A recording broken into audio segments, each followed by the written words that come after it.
Welcome to the OIC, otherwise known as the Omnipresent Information Connection podcast. I'm your host, Kevin Peterson. And I'm the co-host, Noah Hansen. The Omnipresent Information Connection podcast is all about your world and your unique walk on this path called life. We present fascinating, life-changing information from around the world that has been validated. We also authenticate the information by providing you with links to where you can find out more about what we are talking about on our show. This podcast includes historically accurate, genuine facts that have helped shape our daily lives into what they are today. In this podcast, following the Resolutions podcast for our New Year's sort of series, we have an awesome podcast that I'm very excited about because it's something that both Kevin and I are very well versed in.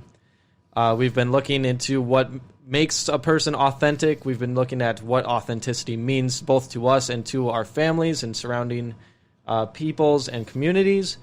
We've been working on our authentic selves, Kevin, for 30 plus years, and myself, I've been working on big time, especially the last 4 or 5 years, because we've learned, and this is the big secret, everybody, we've learned that authenticity is what brings a sense of purpose. It's what connects you to a larger sense of purpose, a larger sense of clarity, a larger sense of who I am and where I am going with my life.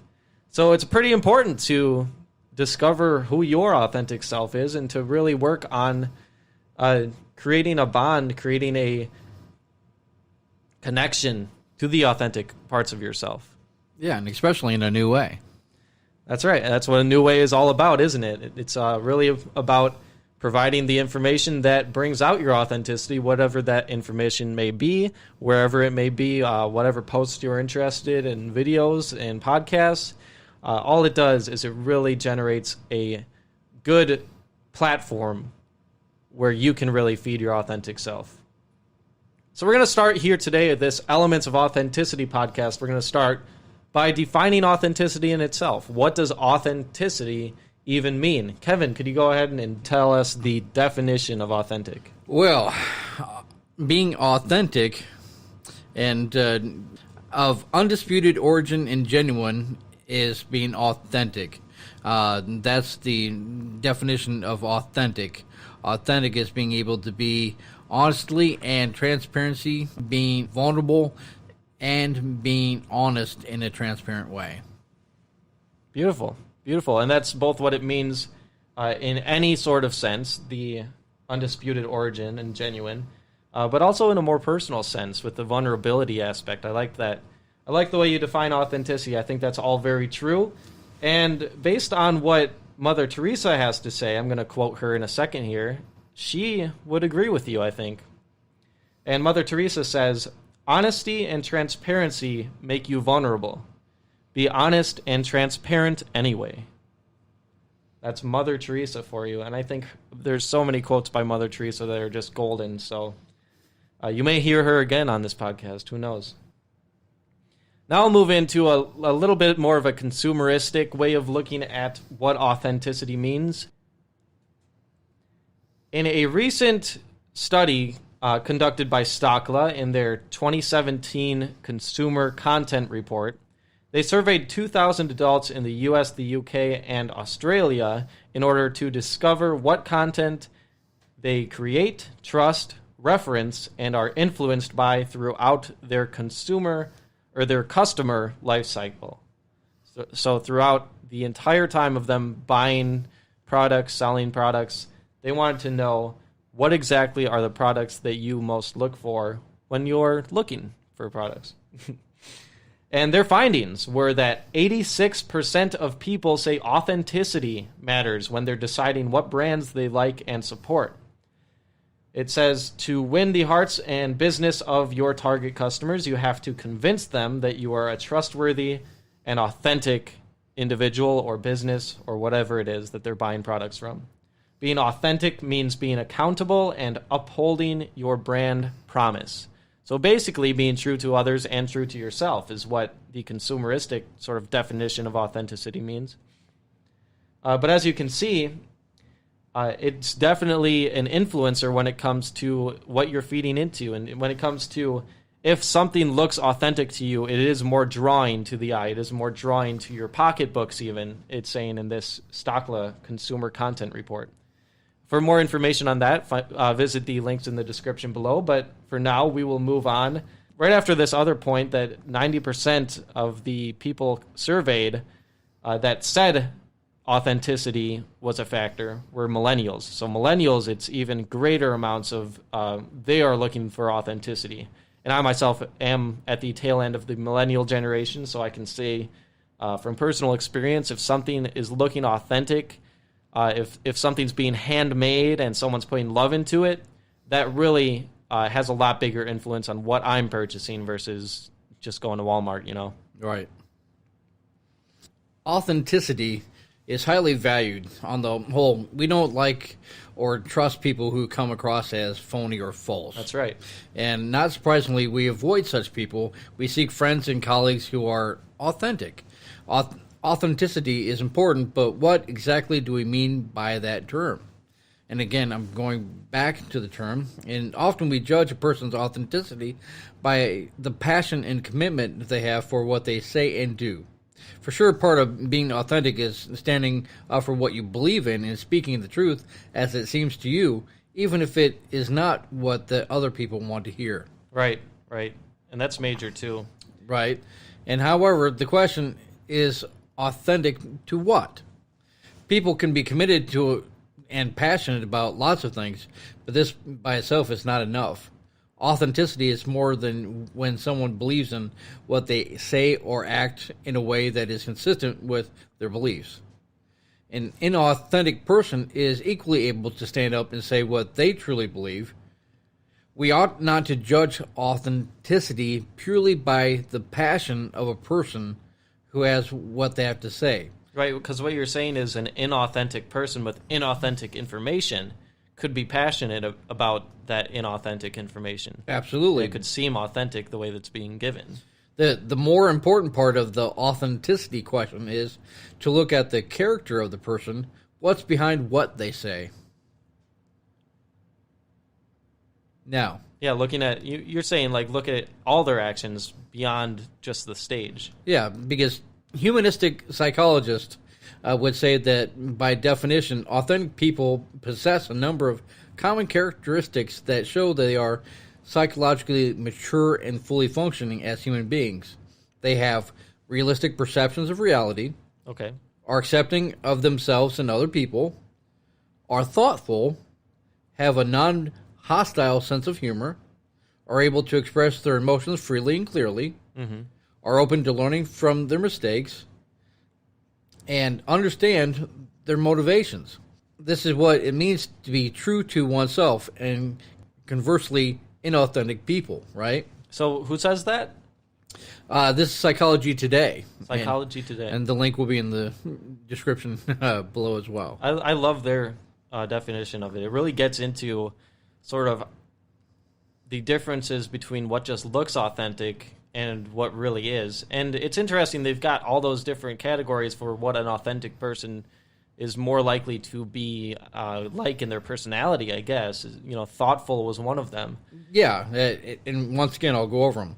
Have realistic perceptions of reality, are accepting of themselves and of other people, are thoughtful, have a non-hostile biased sense of humor, are able to express their emotions freely and clearly, are open to learning from their mistakes, which is really important, and they understand their motivations, their motives for why they're doing what they're doing, right? Okay, so yeah, like a good sort of self-survey or self-quiz you could do at home is just go over those questions that go over those traits, I guess, that Kevin just mentioned, and if you are lacking in any of those, if you feel that you need work in one area of those, how can you bring that into your life more?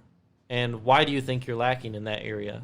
I think that'd be healthy for anyone's consideration, really, because those are all not only traits that might help an authentic person, in getting their point across, but they're also traits that could really benefit someone just in their private life, in their mental health. Right, and anyone that has a best friend can be able to use them as a sounding board. Mm-hmm. And yeah, that's another thing is relationships with your family and friends. All those traits that you just listed off seem like something that would really benefit that. Well, right, because not only does it resonate with you, but it resonates with everyone around you. Mm-hmm.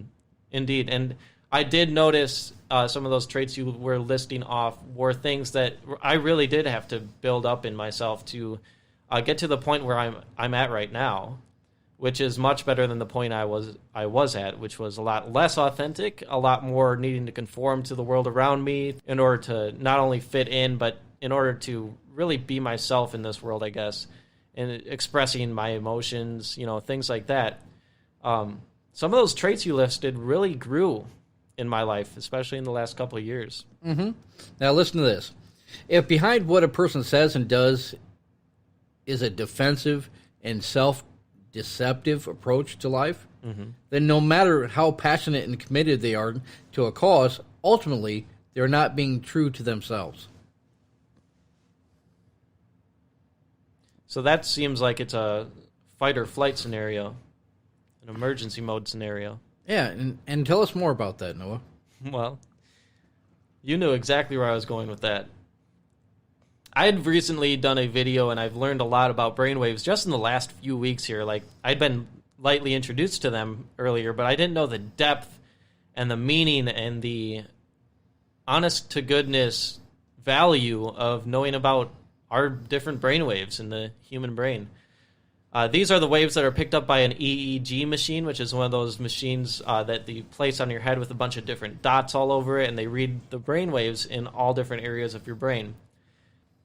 Now, this brainwave information is super powerful because it shows you what brainwave is active at a certain time throughout your day, throughout your emotions, throughout your thought patterns, throughout your day. And they've conducted in all sorts of universities all over the world. They've conducted studies with these EEG machines, which is what picks up your brainwaves. And during all sorts of test subjects, emotions, even practices, sort of like meditation practices.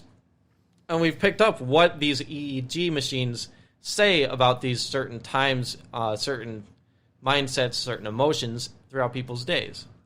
One powerful study that was done that I can tell you about, it was done by Richard Davidson in the University of Madison, right here in Wisconsin. Woo-hoo. And Richard Davidson, what he did was he was conducting studies with the brainwaves on different things such as depression, anxiety, all sorts of mental illnesses and stuff like that. And overall, I can't say the exact results of that study, but I can tell you one of the things that he found is that the primary brainwave for these, I want to say, emergency mode emotions, for these fight or flight emotions, for anxiety, stress, things like that, was a high beta brainwave. And the beta brainwaves are what we are sort of active at when we are going throughout our day, talking to other people, being focused on the outside world. But when you get into high beta, that's when you have stress, anxiety, things like that are in fight or flight response going on. But what Richard Davidson found was that when he started to study the other end of the spectrum, when instead of mental illness, he started studying happiness. He started studying compassion. He started studying things like what a brainwave scanner would look like, or a brainwave chart would look like with appreciation, feelings of appreciation. And euphoria. Euphoria as well. And one of the amazing things he found was when he was studying these Buddhist monks who he brought in, and they were doing their meditation on compassion, one of the things that he found was that they spent a lot of time in the gamma brainwave state, which the gamma brainwave state is associated with euphoria. Mm-hmm. It's associated with feelings of well-being, feelings of goodness, feelings that are exactly what these Buddhists were meditating on during their meditations. Now, he also let his less experienced meditators in his class, in his actual college class, be test subjects too, and he taught them these meditations. And though they could not reach the gamma brainwave states that these Buddhists were reaching for as long as these Buddhists were reaching them. And I'm talking like 10 plus minutes when it's usually just a flash of gamma brainwaves. His students really did drop out of the high beta brainwave state and get more into a, let's say, a alpha brainwave state, which is the one just below beta. Alpha brainwave state is also associated with relaxed feelings, associated with calmness. Definitely calmness. It's when you are not falling asleep yet, but you are in somewhat of a meditative state. It's like an imaginary realm sort of state, as is the theta below the alpha. Yeah, tranquility. That's right. And you can reach that sort of brainwave state both in gamma and in alpha, and then high beta is the one between that, sort of the conscious, playing out your day-to-day activities. However, what Richard Davidson really proves through this study is that not only does meditation work in bringing yourself out of a stressful scenario and getting your brain more accustomed to feelings of goodness, well-being, safety, but Richard Davidson also proves that what you meditate on is important. What these students and monks were meditating on was compassion. Another company or another group that I can mention that has done studies on the feelings of well-being and how they read, not only in brain scanners, but also in heart rate variability scanners, is the Heartmath Institute. And you can visit them at heartmath.org to see their studies on what the feelings of well-being, what the feelings of goodness, what meditating on, one that they love to do is appreciation, what all those different feelings literally look like in the readings, in the scientific readings that we can get from them. And it's very fascinating because it's easy to resonate with because of the simplicity of the information that they provide. Yeah, it's very simply put. It's the charts are right there for you to see with your own eyes, and you'll be able to see that getting out of this sort of chaotic brainwave state and learning how to just calm yourself can actually increase the neuroplasticity in your brain to be able to replace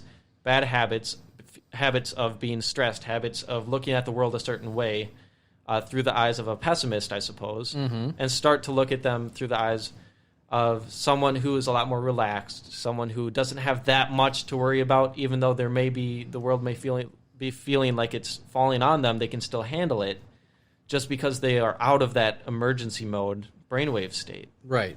So to be able to sum it all up, is authenticity is ultimately about those qualities that show healthy, non-defensive functioning and psychologically maturity within the person. Those are the qualities we need to look for when being able to do this in a harmonious fashion or way.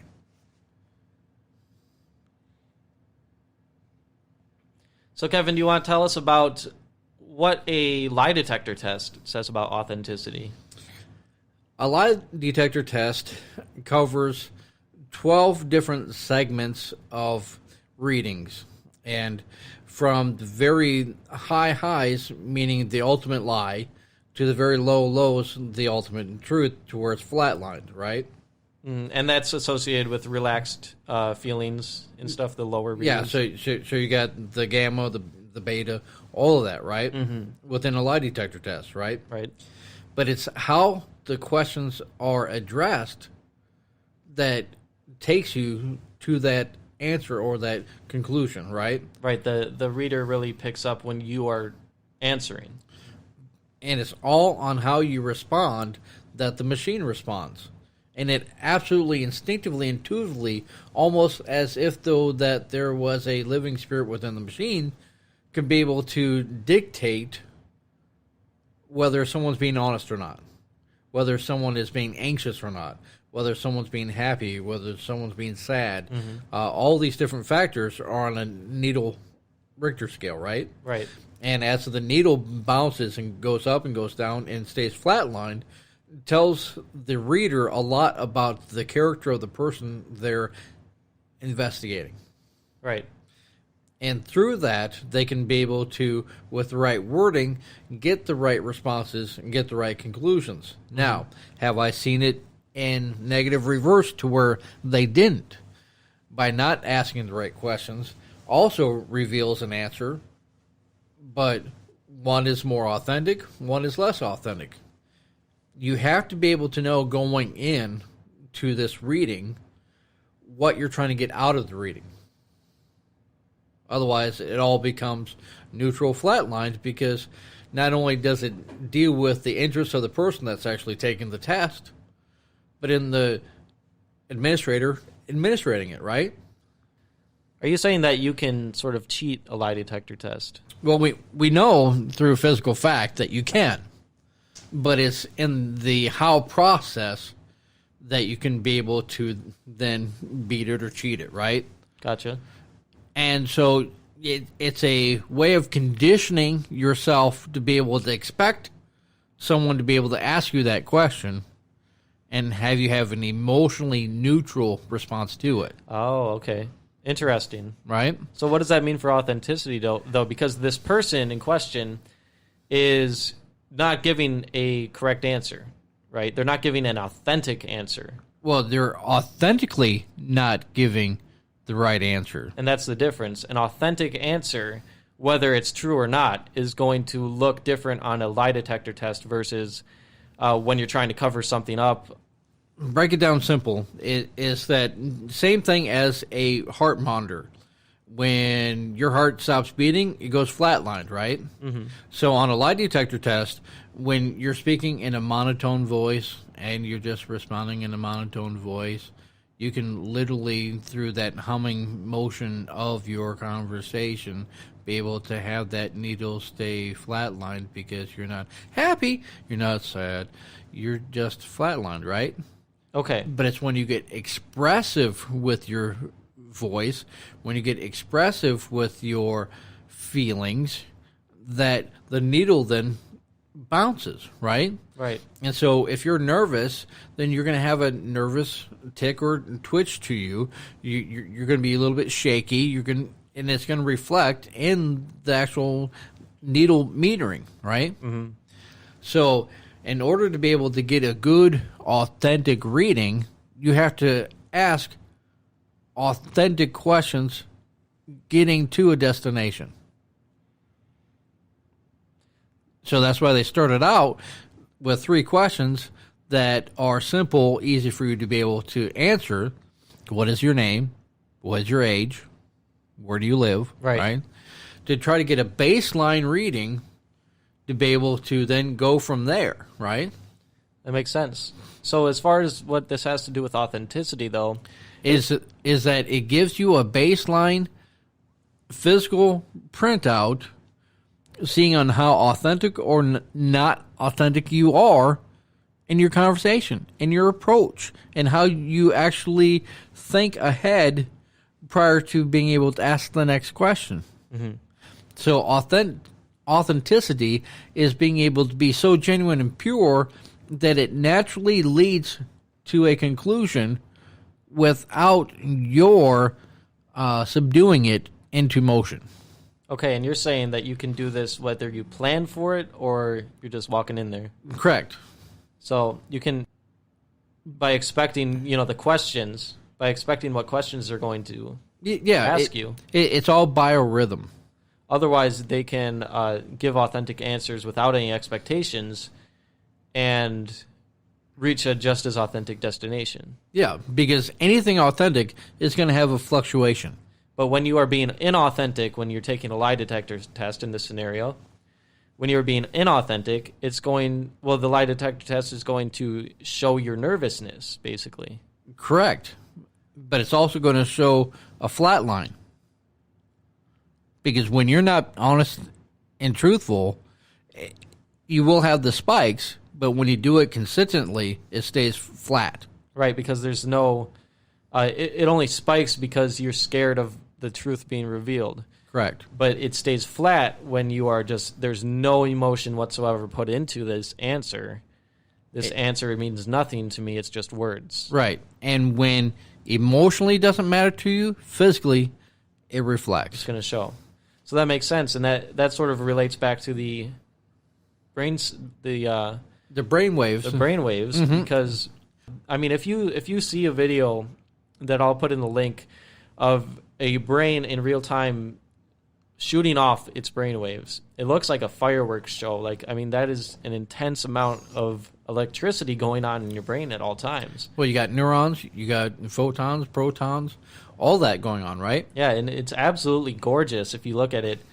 But it's all authentic too. I really believe that if it's brainwaves can't really lie to you to the point where they're showing an inauthentic brainwave, you will have the real truth showing up in your brainwaves no matter what you are doing, whether that real truth is justified or not. And what I mean by that is we are almost never in physical danger when we are, for like the 99% that we are in the high beta state. When we are in emergency mode, that can be over not studying for a test. Whether or not we are about to be attacked by like a madman with a knife, we can be in this emergency mode, and it's unjustified unless there's like a man running at you with a knife. You know, it's unjustified. So to be able to train your brain to reflect, to get back to a brainwave state that is healthy, I suppose. Yeah, which is called authentic thought. The authentic thought is understanding the authentic truth, which would be that you are not in any real danger here. Let's turn it down a notch, right? Or let's turn it up a notch and get ourselves out, which would be the gamma. Right. Now, authenticity isn't about being the real me, but being true to our purpose and values that drive us. That's right.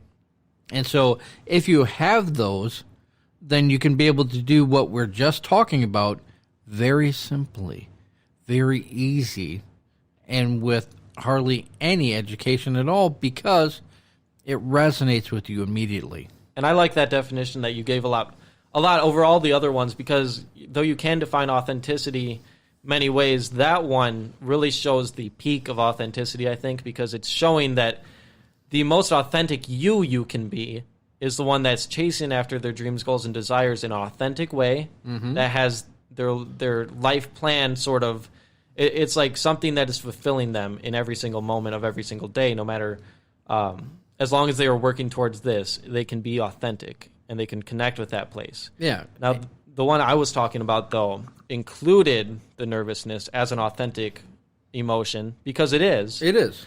However, it's not your most authentic best self that you're talking about, which I like that definition. Yeah, absolutely. Authenticity is the daily practice of letting go of who we think we're supposed to be and embracing who we authentically are in the first place. And that's why in a lot of meditations, too, they say, don't reject your anger, don't reject your negative feelings, accept them so that they can be dealt with. Because when you're spewing negativity at negativity, it only, fire can't fight fire. Correct. And what we are talking about is how to get from that place where you're fighting fire with fire to instead actually find the key that hoses off that fire and gets you back, to a stabilized way of being. Absolutely. And it shows in the brainwaves, it shows in lie detector tests, it shows in your actions and your daily thoughts. Well, the beauty of personal authenticity can compensate for the lost beauty of our youth. Who said that? It's beautiful. Yeah. And that's, now looking it up, it's Marianne Williamson is the person that said that. Ask yourself, how would I behave if money and social expectations were not factors in my life? Money is one of the greatest things that holds down people's authentic self, I think. And social expectations are the next, right? Social expectations, for sure. Yeah. Don't be afraid to reach out to a new way where you can connect with me and Kevin personally to see some strategies, to talk about some strategies to separate yourself from that social bind that you've been stressed about. You can also email us at oicadvantage@inanewway.com to contact either of us about this podcast or anything that we say in it?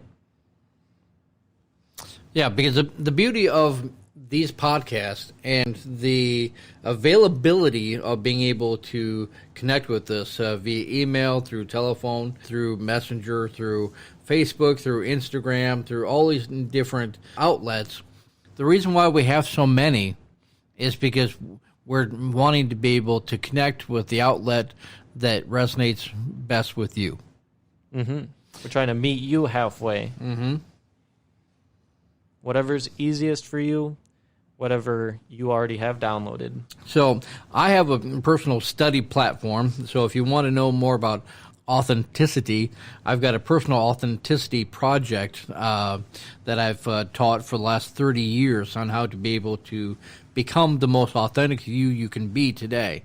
And I can be able to share that with you. I can be able to send you a link to it. I can be able to FaceTime you. I can be able to Skype with you. I can be able to call you. You can call me. Whatever way that resonates with you the best, I'm willing to do for you today. And I can personally vouch for that program, Kevin, because guess what? Part of the training that went into my authentic self, being who I am today, was exactly what Kevin's talking about. Absolutely. That authenticity training. And it's important because you have to understand is that you have one good shot at being your most authentic self when you're not trying to impress someone else, right? That's right. When you can impress yourself, that's when you know when you are truly authentic because you don't reverberate that need in anyone else. Authenticity, again, is the daily practice of letting go of who we think we're supposed to be and embracing who we authentically are. Wonderful.